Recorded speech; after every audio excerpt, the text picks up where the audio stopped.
Delhi NCR में आवारा कुत्तों के हमलों की घटनाएं लगातार बढ़ती जा रही हैं। बच्चों, बुजुर्गों और राहगीरों पर हो रहे हमलों को लेकर सुप्रीम कोर्ट ने मंगलवार को बेहद सख्त रुख अपनाया। कोर्ट ने साफ कहा कि यह सिर्फ पशु प्रेम का नहीं बल्कि आम नागरिकों की सुरक्षा का गंभीर मामला है। जस्टिस विक्रम नाथ, जस्टिस संदीप मेहता और जस्टिस एनवी अंजारिया की बेंच ने सुनवाई के दौरान कहा कि कुत्तों में एक ऐसा घातक वायरस होता है जिसका कोई इलाज नहीं है। कोर्ट ने स्पष्ट शब्दों में चेताया कि जो लोग आवारा कुत्तों को सार्वजनिक स्थानों पर खाना खिलाते हैं, हमलों की स्थिति में उनकी जवाबदेही तय की जा सकती है। सुप्रीम कोर्ट ने इस मुद्दे पर राज्य सरकारों की निष्क्रियता पर नाराजगी जताई। बेंच ने कहा कि अगर कुत्तों की काटने, गंभीर चोट या मौत के मामले सामने आते हैं तो कोर्ट राज्य सरकारों पर भारी मुआवजा तय कर सकता है। कोर्ट ने खास तौर पर बच्चों और बुजुर्गों को सबसे ज्यादा असुरक्षित वर्ग बताते हुए कहा कि उनकी जान की कीमत पर लापरवाही बर्दाश्त नहीं की जाएगी। एनिमल ट्रस्ट की ओर से पेश एडवोकेट मेनका गुरुस्वामी ने एक इमोशनल मुद्दा बताते हुए इसे दलील दी कि कुत्तों को मारना या नसबंदी करना समाधान नहीं है। उन्होंने कहा कि कोई भी तर्क पशुओं के प्रति क्रूरता को सही नहीं ठहरा सकता और इंसान को करुणा नहीं छोड़नी चाहिए। इस पर बेंच ने तीखी प्रतिक्रिया देते हुए कहा कि इमोशन सिर्फ कुत्तों के लिए ही दिख रही है। जब कुत्ते 9 साल के बच्चे पर हमला करते हैं तो उसका जिम्मेदार कौन होगा? क्या हम इस पर आके मूंद लें?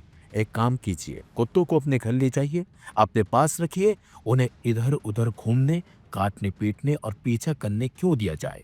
इस पर बड़ी बात बोलते हुए जस्टिस मेहता बोले, अब तक इंसानों के लिए इतनी लंबी बहस नहीं देखी। जस्टिस संदीप मेहता ने महिला वकील की दलील पर कहा कि क्या आप सच में ऐसा कह रही हैं? एक वकील ने अभी अभी हमें सड़कों पर रहने वाले अनाथ बच्चों के आंकड़े दिखाए। शायद कुछ वकील उन बच्चों को गोद लेने की पैरवी कर सकते हैं। 2011 में प्रमोशन के बाद से मैंने इतनी लंबी बहसें कभी नहीं सुनी और अब तक किसी ने भी इंसानों के लिए इतनी लंबी बहस नहीं की। इस दौरान महिला वकील ने अपना पक्ष रखते हुए आगे कहा कि जब रेलवे स्टेशन पर एक छोटी बच्ची के बगल में कोई आवारा कुत्ता सो रहा होता है तो उसके साथ रेप नहीं होगा। एक महिला होने के नाते मुझे दिल्ली में उन कुत्तों के साथ चलने में सुरक्षित महसूस होता है।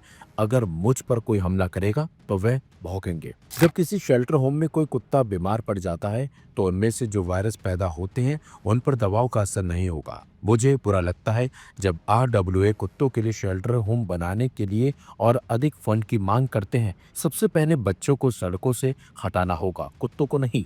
बच्चों को शेल्टर होम की ज्यादा जरूरत है। मैं एक 80 साल की महिला का प्रतिनिधित्व कर रही हूँ जो सड़क पर रहती है। वह 200 कुत्तों की देखभाल करती है। दिल्ली में उन्हें डॉग अम्मा के नाम से जाना जाता है। कुत्तों गोद लेने की पॉलिसी पर विचार किया जाना चाहिए। एक राष्ट्रीय अभियान शुरू किया जा सकता है। यहाँ कई वकील हैं जिनके घर में 8 से 10 देसी कुत्ते हैं। अगर कोई आवारा कुत्ता किसी पर हमला कर दे तो उसकी जिम्मेदारी किसकी होगी? इस पर वकील ने कहा कि स्वयंसेवी संस्थाओं के लिए जिम्मेदारी तय की जा सकती है। जस्टिस मेहता ने आगे कहा कि आवारा कुत्ता किसी के कब्जे में नहीं होना चाहिए। अगर आप पालतू जानवर रखना चाहते हैं तो लाइसेंस लें।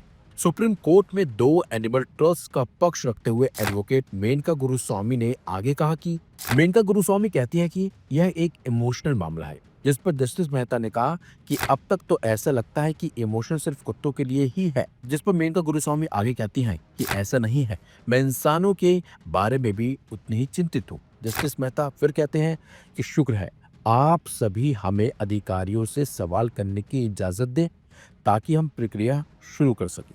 सभी एक ही बात दोहरा रहे हैं, हमें आदेश पारित करने दें। हमें अधिकारियों से जवाब लेने में आधा दिन लग जाता है। उनकी निष्क्रियता के कारण समस्या 1000 गुना बढ़ गई है। यह एक अदालती कार्यवाही के बजाय एक सार्वजनिक मंच बन गया है।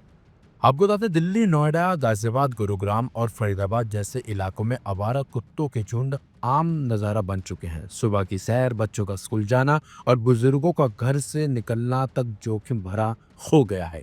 कई मामलों में जान भी जा चुकी है, लेकिन ठोस नीति और जमीनी कार्रवाई अब तक नजर नहीं आती है, जिसे लेकर सुप्रीम कोर्ट ने भी सवाल उठाए हैं। फिलहाल अब इस मामले की सुनवाई जो होनी है वो 20 जनवरी की होगी। उसमें देखना होगा कि सुप्रीम कोर्ट क्या कुछ अब रखता है इस मामले को लेकर।